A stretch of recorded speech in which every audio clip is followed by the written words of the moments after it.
Основным предметом гардероба башкирской женщины являлось платье – кулдек. Украшали такое изделие вышивками и узорами из ткани. Под платье было принято надевать свободные штаны, а поверх – украшенный серебряными монетами камзол. Украшали его различным образом. Все зависело от региона.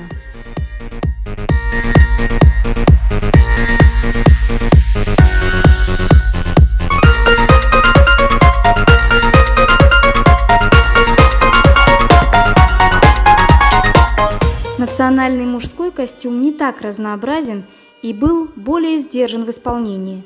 Обычно образ включал в себя свободную рубашку, напоминающую тунику, неширокие штаны и легкий халат или камзол.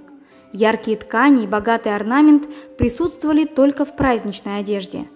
По качеству ткани можно было определить уровень состоятельности башкира. Важным моментом костюма выступает головной убор.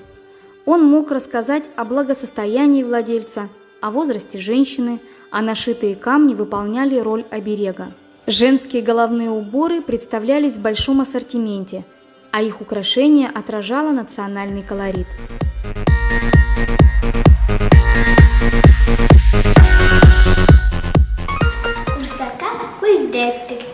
Kızıl yepmenen siktim, kamzul tegep, kezirzem. Sesin tasmalap urzem, rahmet eyte ul mene, hüyenep kiyemene.